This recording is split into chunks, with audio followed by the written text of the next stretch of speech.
ఓం శ్రీ గణేశాయ నమః. శ్రీమాత్రే నమః. శివాయ గురవే నమః. శ్రీకృష్ణ పరబ్రహ్మణే నమః. శ్రీరామాయ నమః. శ్రీ గురుభ్యో నమః.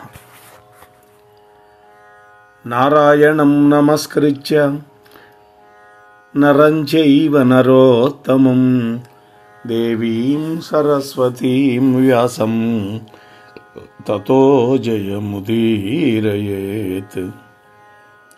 ఆపదాం అపహర్తారం దాతారం సర్వసంపదాం లోకాభిరామం శ్రీరామం భూయో భూయో నమామ్యహం.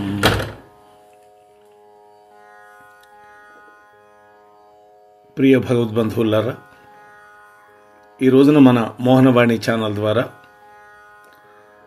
రామాయణ కల్పవృక్షం కవి సమ్రాట్, మొట్టమొదటి జ్ఞానపీఠ అవార్డును పొందినటువంటి మహాత్ముడు విశ్వనాథ సత్యనారాయణ గారి యొక్క కలము నుంచి జాలువారినటువంటి మహాద్భుతమైనటువంటి రచన రామాయణ కల్పవృక్షం. కొన్ని చోట్ల వాల్మీకంలో కంటే కూడా అద్భుతంగా వ్రాశారు.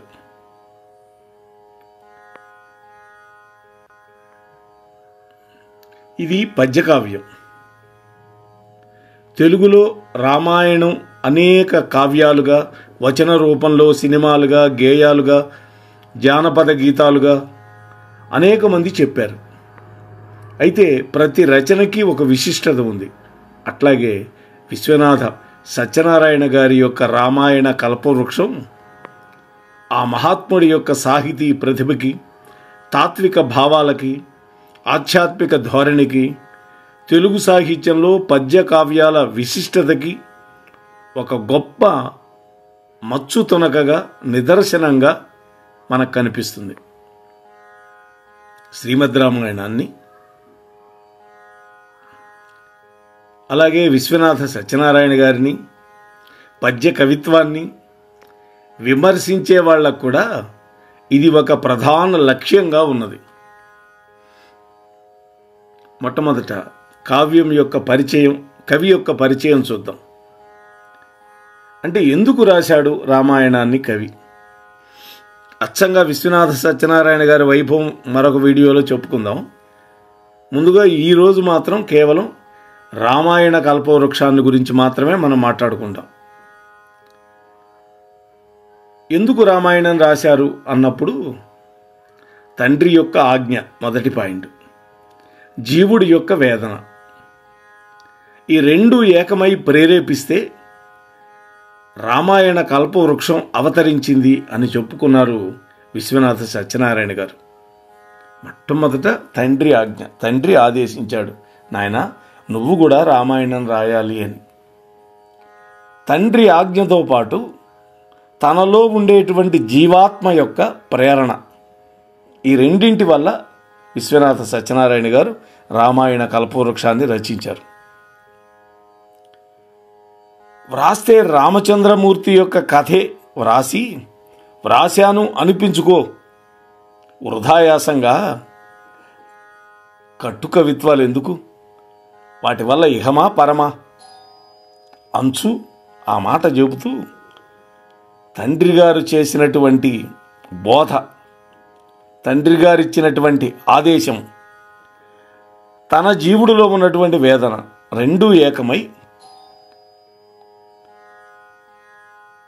ఈ కథని రచించాడు విశ్వనాథ సత్యనారాయణ గారు.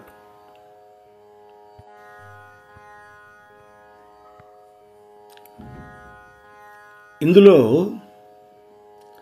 కావ్య ప్రేరణ అంటే జీవుడి యొక్క వేదన, తండ్రి యొక్క ఆజ్ఞ. రెండోది కావ్యానికి ఇతివృత్తం రామచంద్రమూర్తి యొక్క కథ. ఇక్కడ కావ్యానికి ప్రేరణ, కావ్యానికి ఇతివృత్తం, అలాగే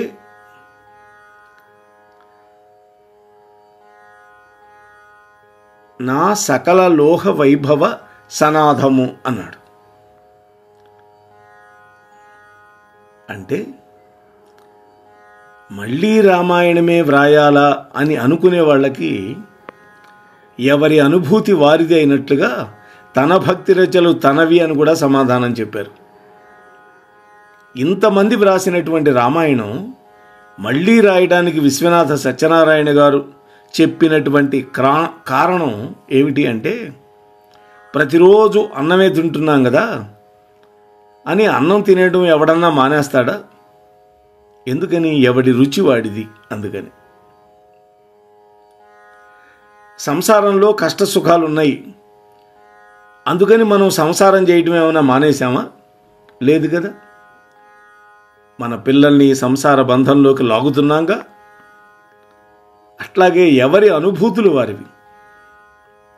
ఈ రామాయణం నా అనుభూతి, నా రసాస్పందన అని విశ్వనాథ సత్యనారాయణ గారు అద్భుతమైనటువంటి ఒక శీర్ష పద్యంలో ఈ విషయాన్ని చెప్పారు.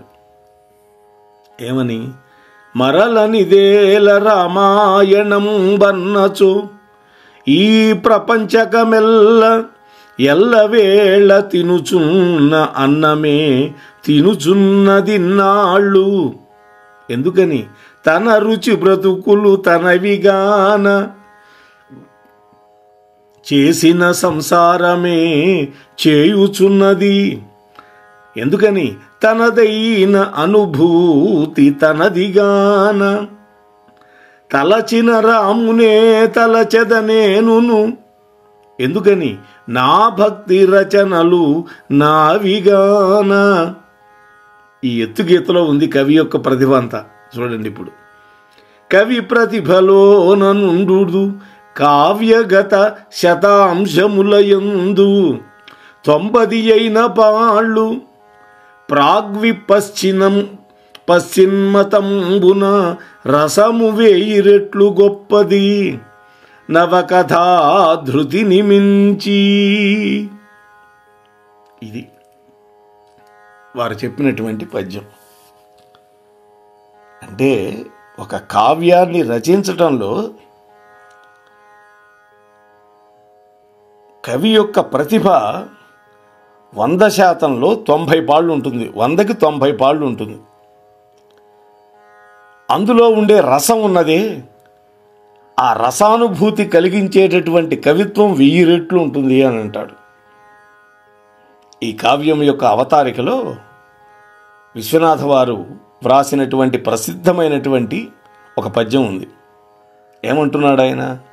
అలన నయ్యకు లేదు తిక్కనకు లేదా భోగమస్మాదృశండు అలఘు స్వాదు రసావతార ధిషణాహంకార సంభారదోహల బ్రాహ్మీమయమూర్తి శిష్యుడైనాడన్నట్టి దావ్యోమ పేశల చాంద్రీ మృదుకీర్తి చల్లపిళ్ళ వంశస్వామికున్నట్లుగా.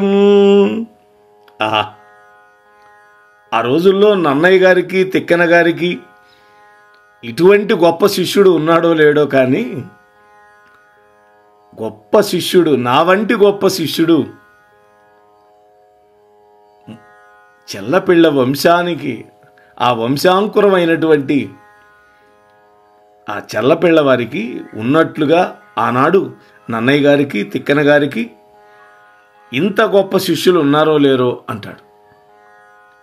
అవతారికలో ఈ పద్యం చాలా ప్రసిద్ధమైంది. నన్నయ్య గారికి తిక్కన గారికి లేనటువంటి భోగం, అలాగే మంచి శిష్యుడు, గురువర్యులైనటువంటి చెల్లపిళ్ళవారికి తన శిష్యరికం వల్ల కలిగింది అని కూడా చెబుతున్నాడు ఇక్కడ. అంటే చెల్లపిళ్ళవారి కీర్తిని యావద్దేశంలో వ్యాపింపజేయడానికి తన యొక్క శిష్యరికమే కారణము అంటున్నాడు. ఇది మనకు అహంకారంగా కనపడచ్చు, కానీ ఆయన యొక్క ఆత్మవిశ్వాసాన్ని మనం అర్థం చేసుకోవాలి. తెలుగు సాహిత్యంలో రామాయణ కల్పవృక్షానికి ఉన్నటువంటి స్థానం ఎటువంటిదో చూద్దాం. విశ్వనాథ అంటే శ్రీమద్ రామాయణ కల్పవృక్షమే. ఈ మాట చెప్పింది మహాపండితుడు, దేవీ భాగవతాన్ని అద్భుతమైనటువంటి వ్యావహారిక భాషలో అనువదించిన మహానుభావుడు బేతవోలు రామబ్రహ్మం గారు అన్నాడు. దివాకర్ల వెంకటావధాని గారు అన్నారు, విశ్వనాథ కవిత మెరుపునకు శిఖరాయమానము శ్రీమద్ రామాయణ కల్పవృక్షం అన్నాడు. విశ్వనాథ వారి కవిత్వము అనేటువంటి ఒక గొప్ప మెరుపుకి శిఖరాయమానం అయినటువంటిది శ్రీమద్ రామాయణ కల్పవృక్షం అన్నాడు. విశ్వనాథ సత్యనారాయణ గారు నన్నయ్య గారిలాగా కథాకథన శిల్పం, తిక్కన గారిలాగా నాటకీయ శిల్పం తన యొక్క రచనలో పొందుపరిచాడు. కాబట్టి నన్నయ్యయు తిక్కన్నయు నన్ను ఆవేశించిరి అని చెప్పుకున్నాడు. నన్నయ్య గారు తిక్కన గారు నన్ను ఆవేశించారు, అందువల్ల ఇలాంటి కవిత్వం రాశాను అన్నాడు. రామాయణ కల్పవృక్షం యొక్క విశిష్టత గురించి అనేక వ్యాసాలు, రచనలు, ఉపన్యాసాలు బయటకు వచ్చినాయి. వాటిలో జ్ఞానపీఠ విశ్వనాథ సత్యనారాయణ గారి కల్పవృక్ష కావ్య వైభవము అనేది కోటి సూర్యనారాయణమూర్తి సంకలనం చేసినటువంటి అనేక వ్యాసాల యొక్క సమాహారం. అద్భుతమైన పుస్తకం. మరొకటి రామాయణ కల్పవృక్షము తెలుగుదనము అనేటువంటి ఒక పరిశీలనా గ్రంథం.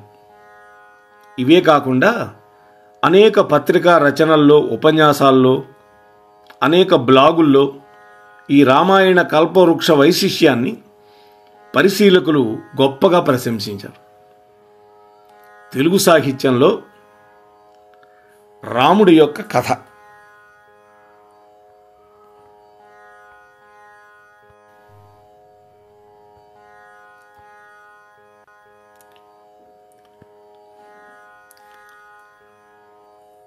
ఆ తరువాత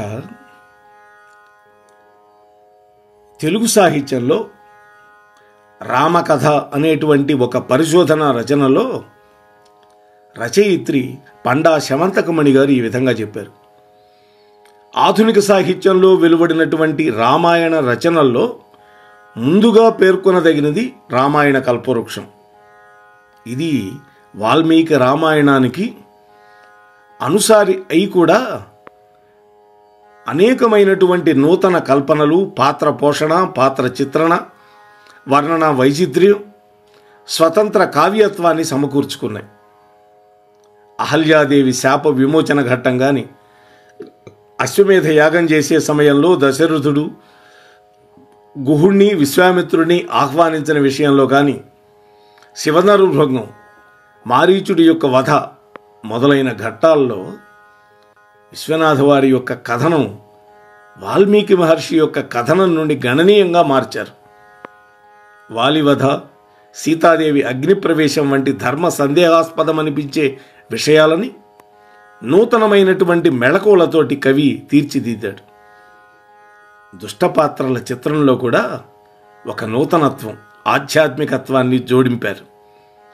అన్నింటికంటే విశిష్టంగా పేర్కోవలసినటువంటి విషయం సన్నివేశాల్లో, సంభాషణల్లో, చర్యలలో విశ్వనాథ వారు మేళవించినటువంటి తెలుగుదనం.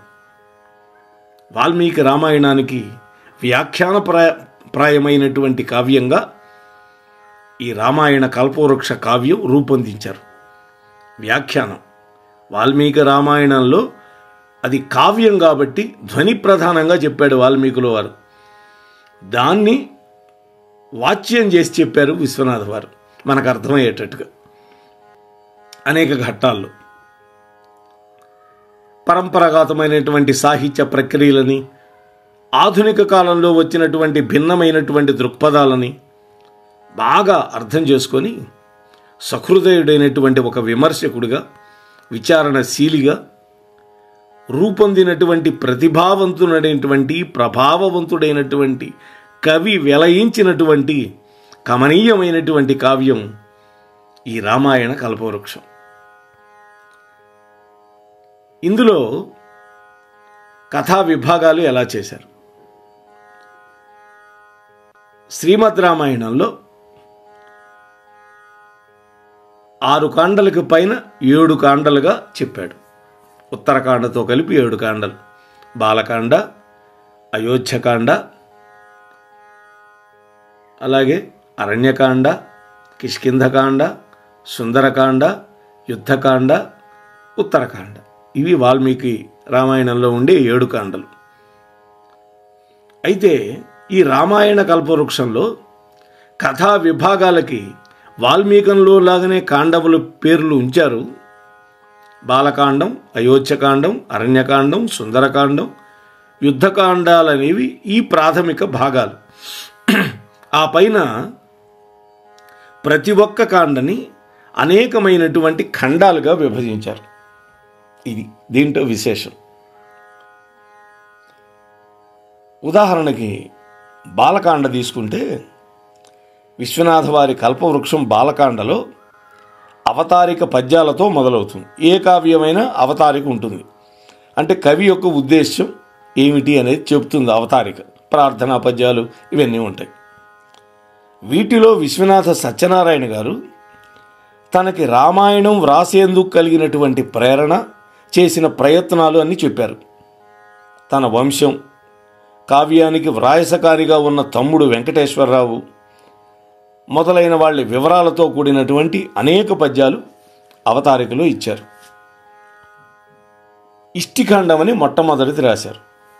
ఇష్టి అంటే పుత్రకామేష్టి జరిగింది. దానికంటే ముందు అశ్వమేధం జరిగింది. మొదటగా వచ్చే ఖండం పేరు ఈ ఖండం, ఇష్టి.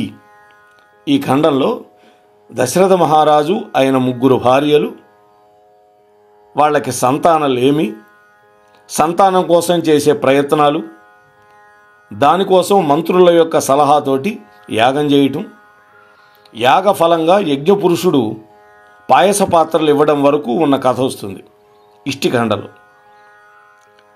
వాల్మీకి రామాయణంలోని మూల కథనం నుంచి కల్పవృక్షంలోని ఇష్టిఖండంలోని కథనం అనేకసార్లు విభేదిస్తుంది. వాల్మీకంలో దశరథుని 3 భార్యలైనటువంటి కౌసల్య, సుమిత్ర, కైకేయుల యొక్క ప్రస్తావన యాగ ప్రారంభం వరకు రాదు. కానీ కల్పవృక్షంలో ఆ ప్రస్తావననే కాకుండా విపులమైనటువంటి వివరణలు, వ్యాఖ్యానాలు ఇచ్చారు. ఆ 3 రాణుల యొక్క లక్షణాలు, విశేష వర్ణనలు కూడా దశరథ మహారాజు యొక్క ప్రస్తావన రాగానే విశ్వనాథ్ వారు చెప్పారు. కౌసల్యాదేవి ముక్తికాంత సమానాకార అంటూ ప్రారంభమయ్యేటటువంటి ఒక శీర్షపద్యంలో ఒక పాదంలో కౌసల్య గురించి, ఒక పాదం కైకేయి గురించి, చివరి 2 పాదాలు సుమిత్రాదేవి గురించి మళ్ళా కౌసల్యతో ప్రారంభించి అదే పద్ధతిలో వస్తాయి. ఎందుకని? ఇదంతా భవిష్యత్తులో కౌసల్యకి, కైకేయికి ఒక్కొక్క పుత్రుడు, సుమిత్రాదేవికి 2 కొడుకులు పుట్టబోతున్నారనేటువంటి ఒక సూచనే కాకుండా ఆయా లక్షణాలు కూడా పుట్టబోయేటటువంటి బిడ్డలకి మూల లక్షణాలకి సామ్యంతో ఉండడం అనేది ఇక్కడ గొప్ప విశేషం. ఇది విమర్శకులు చెప్పినటువంటి మాట. విశ్వనాథ వారి కల్పవృక్షం యుద్ధకాండలో చూస్తే మొదట కొన్ని పేజీలు ఒక్క మాట, ఈ ముద్రణకి ఆర్థిక సహాయం చేసిన వారి యొక్క పేర్ల పట్టిక, చివరగా విషయ సూచికని పొందుపరిచారు. ఈ యుద్ధకాండలో 5 ఖండాలున్నాయి. అవి ఏంటంటే సంశయ ఖండం, కుంభకర్ణ ఖండం, ఇంద్రజిత్ ఖండం, నిస్సంశయ ఖండం, ఉపసంహరణ ఖండం అని 5 ఖండాలుగా పేర్లు చెప్పారు. ఇందులో సంశయ ఖండంలో చాలా ఆసక్తి కలిగించే అంశాలని విశ్వనాథ్ వారు పొందుపరిచారు. కొన్ని అంశాల పేర్లు ఇక్కడ మనం ప్రస్తావించాం. శ్రీరాముడు హంసతోటి సీతకు పంపినటువంటి సందేశం మనకి నలోపాఖ్యానంలో కనిపిస్తుంది. రామలక్ష్మణుల మాయాశిరస్సు, శ్రీరాముడి యొక్క సూర్యోపాసన, అంగదుడి యొక్క రాయబారం ఇవన్నీ ఉన్నాయి. కుంభకర్ణ ఖండంలో ఏం చెప్పారు? ఆసక్తి కలిగించే యుద్ధ సన్నివేశాలని ఇక్కడ ఈ ఖండంలో విశ్వనాథ వారు పొందుపరిచారు. కొన్ని సన్నివేశాల పేర్లు మనం చెప్పుకుంటే, రావణాసురుడి యొక్క యుద్ధరంగ ప్రవేశం, కుంభకర్ణుడి యొక్క నిద్రాభంగం, కుంభకర్ణుడి యొక్క వధ, ఇవన్నీ దీంట్లో ఉన్నాయి. ఇక ఇంద్రజిత్తు ఖండంలో కొన్ని ఆసక్తి కలిగించే సన్నివేశాల పేర్లు మనం ప్రస్తావిస్తే, అందులో ఇంద్రజిత్తు యుద్ధరంగంలోకి ప్రవేశించడం, మాయాసీతను చంపడం, ఆ తర్వాత లక్ష్మణస్వామి ఇంద్రజిత్తును చంపడం, రావణుడి యొక్క శోకం, క్రోధం మొదలైన అంశాలన్నీ ఇంద్రజిత్ ఖండంలో పెట్టారు. ఇక నిస్సంశయ ఖండంలో ఏం చెప్పారు అని అంటే, రావణాసురుడి యొక్క యుద్ధరంగ ప్రవేశం, లక్ష్మణస్వామి మూర్ఛపోవటం, హనుమస్వామి సంజీవనం తేవటం, రావణుణ్ణి యుద్ధరంగ పునరాగమనం, ఒకసారి ఓడిపోయి వెళ్ళిపోయి మళ్ళీ వచ్చాడు, బ్రహ్మాస్త్ర ప్రయోగం, రావణ సంహారం, ఇవన్నీ ఉన్నాయి. ఇక ఉపసంహరణ ఖండంలో ఏం చెప్పారు? ఉపసంహరణ ఖండంలో రావణ వధ తర్వాత వచ్చినటువంటి కొన్ని సన్నివేశాలను విశ్వనాథ వారు పొందుపరిచారు. అందులో మండోదరి దుఃఖం, హనుమస్వామి సీతాదేవిని దర్శించడం, సీతాదేవి అగ్నిప్రవేశం, సీతాదేవిని శ్రీరాముడికి సమర్పణ చేసినటువంటి అగ్నిదేవుడు, ఆ తరువాత శ్రీరామ పట్టాభిషేకం, హనుమంతుల వారికి సీతాదేవి ఇచ్చిన బహుమానం మొదలైనవన్నీ ఈ ఖండంలో చెప్పారు. దీంతో యుద్ధ కాండం ముగిసినట్లే. అయితే విశ్వనాథ వారి యొక్క కావ్యంలో తెలుగుదనం ఎక్కడుంది? రామాయణ కల్పవృక్షంలో కనిపించే వాడుక నుడికారం, పలుకుబళ్ళు గనక మనం చదివితే, ఒక మహాకావ్యంలో, అందులో కూడా పద్యకావ్యంలో ఇటువంటి భాష కూడా ఉపయోగించచ్చా అని మనం ఆశ్చర్యపోతాం. ఆ భాష కూడా సందర్భోచితంగా ఉంటుంది, గుండెలకు తాకుతుంది. కల్పవృక్షంలోని తెలుగు వాడుక భాష గురించి చెప్పాలంటే అది పిహెచ్డికి తగిన అంశమే అవుతుంది. ఈ విషయం మీద పుస్తకాలు కూడా వచ్చినాయి. కల్పవృక్షంలోని వాడుక భాషని ఒక 3 దృక్కోణాల నుంచి మనం పరిశీలించాలి. మొదటిది, వాడుక భాషలో ఉండే సామెతలు, నుడికారము, పలుకుబడి. రెండోది, తెలుగు భాషకు ప్రత్యేకమైనటువంటి వాక్ విన్యాసం, తెలుగు సంభాషణల్లో కనిపించేటటువంటి గడుసుదనం, ఒడుపు, కాకువులు. కల్పవృక్షంలో తెలుగు సామెతలు అసంఖ్యాకంగా కనిపిస్తాయి. ఉదాహరణగా మనం చూస్తే, అయిన వారికేమో ఆకులయందును, కాని వారికేమో కంచములను, ఇంటిలోన దినుచు ఇంటి వాసంబుల లెక్క పెట్టినట్లు లెక్కగాక. వాస్తవానికి విశ్వనాథ వారి కవిత్వం చాలా కష్టంగా ఉంటుంది. అది కొబ్బరికాయని మనం పగలగొట్టి తినాలంటే ఎంత కష్టం, నారికేళ పాకం అంటాం. కానీ కొన్ని చోట్ల, అవసరమైన చోట్లనే అట్లాంటి పద్యాలు రాశారు తప్ప, చాలా చోట్ల అందరికీ, సామాన్యులకు కూడా అర్థమవుతుంది ఈ పద్యం. దీనికి ఏం పెద్ద వివరణ, అర్థం చెప్పక్కర్లా. అయిన వారికి ఆకుల్లో, కాని వారికి కంచాల్లోని సామెత ఉంది. ఇంట్లో తింటూ ఇంటి వాసాలు లెక్క పెట్టినట్టు 2 సామెతలు వేశారు ఇక్కడ. రామాయణ కల్పవృక్షంలో ప్రత్యేకంగా చెప్పుకోదగినవి ఏంటంటే, తెలుగు వాడుకలో ఉన్నటువంటి పలుకుబళ్ళని యథాతథంగా పద్యాలలో పలికించాడు. గోలపెట్టు, కిక్కురు మనలేదు, దిమ్మెక్కి మొదలైనటువంటి పలుకుబళ్ళు కానీ, రామ్మ, అది కాదమ్మా మొదలైనటువంటి సంబోధన సంబంధించినటువంటివి విశ్వనాథ వారి పద్యాల్లో కోకొల్లలుగా కనిపిస్తాయి. ఇక వాడుక భాషలోని వాక్య విన్యాసాన్ని అట్లాగే ప్రయోగించినటువంటి సందర్భాలు కూడా అనేకం ఉన్నాయి. సుమంత్రుడు దశరథుడు అంటాడు, దశరథుడితోటి నాతో రా అంటాడు. ఇది ఒక కంద పద్యంలో ఒక భాగం. ఇంతకంటే వాడుక భాష మరెక్కడైనా ఉంటుందో ఆలోచించండి. ఇక్కడ సందర్భాన్ని బట్టి అది ఎంతో సమంజసంగా కుదిరిపోయింది. సుమంత్రుడికి దశరథుడి దగ్గర ఉన్న చనువు ఎలాంటిదో కూడా ఇక్కడ మనకు స్పష్టమవుతుంది. అట్లాగే మిథిలా నగరానికి వచ్చిన విశ్వామిత్రుడితోటి జనక మహారాజు అంటాడు ఇది మీ ఇల్లు అన్నాడు. ఇంతటి వ్యవహారిక ప్రయోగం, అది కూడా ఒక మత్స్యేభ వృత్తంలో ఎవడైనా ఊహించగలుగుతారా? అట్లాగే విశ్వామిత్రుడు రాముణ్ణి తనతో పంపించమని దశరథ మహారాజుని అడిగినప్పుడు దశరథుడు సందేహిస్తూ ఉన్నాడు. నీ కొడుకును గైకొని చనిమా కాకలియంచు తిందుమా పిచ్చి నృపా అంటాడు. నీ కొడుకుని తీసుకెళ్ళి మాకు మాత్రమే ఆకలి అవుతుంది అని మేము తింటూ ఉంటామా? ఓ పిచ్చిరాజా, నీ కొడుకు పెట్టకుండా. ఇలా విశ్వనాథ సృష్టించినటువంటి విశ్వామిత్ర పాత్రే అనగలుగుతుంది. దశరథుడు రాముణ్ణి తన వెంట పంపను అన్నప్పుడు విశ్వామిత్రుడు ఏ విధంగా మాట్లాడాడో చూడండి. అది కూడా ఒక మత్తేభ పద్యంలో.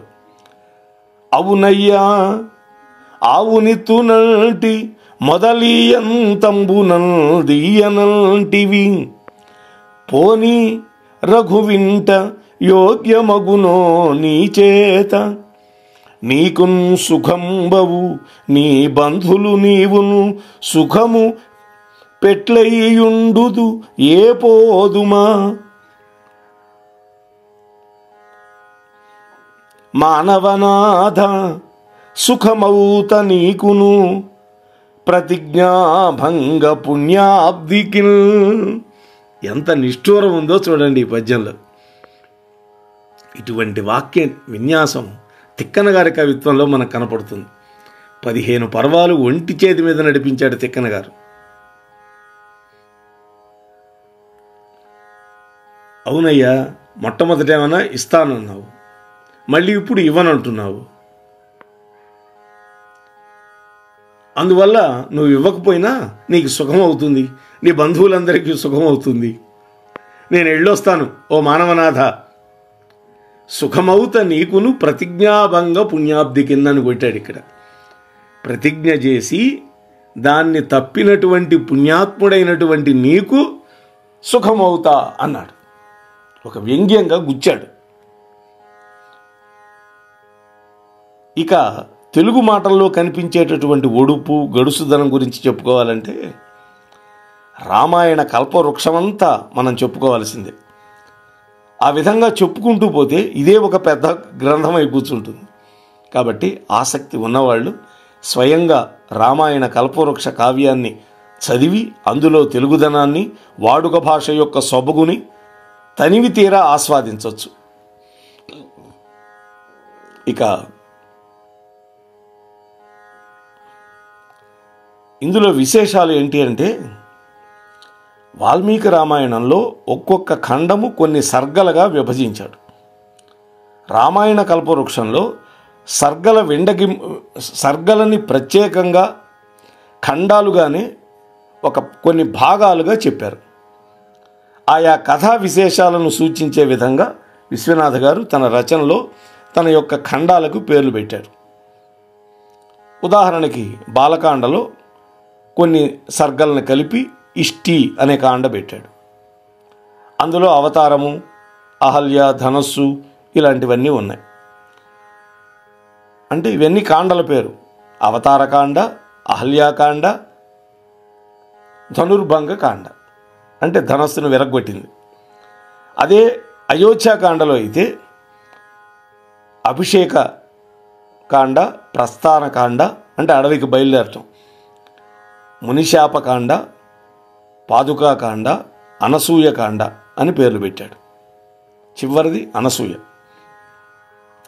అరణ్యకాండలో అయితే దశవర్షి అంటే 10 ఏళ్ళు ఒకచోటే ఉన్నారు, దానికి దశవర్షి ఖండం అని పెట్టాడు. పంచవటి, మారీచకాండ ఖండం, జటాయు, శబరి.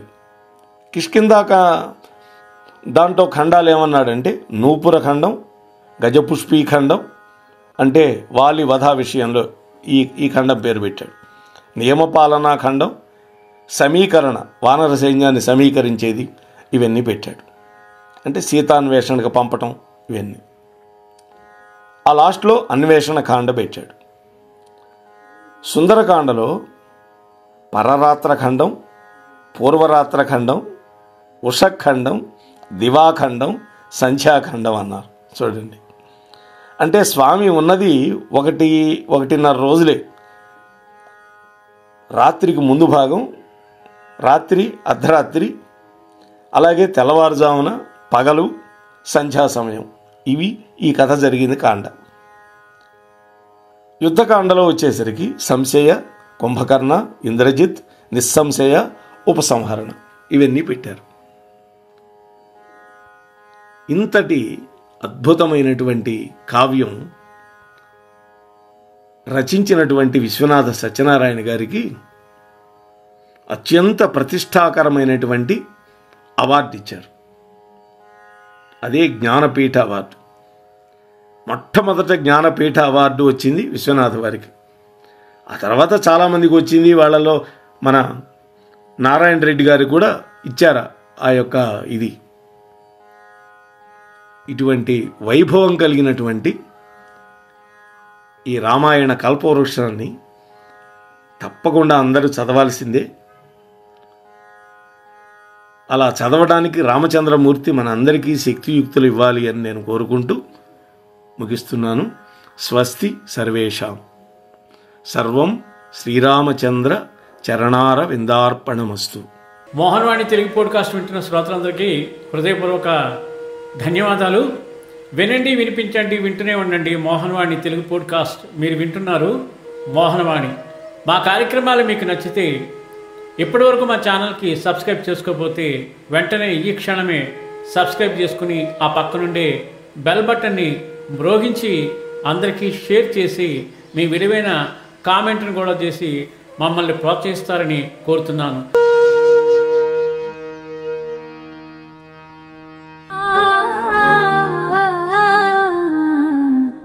మోహనవాణి.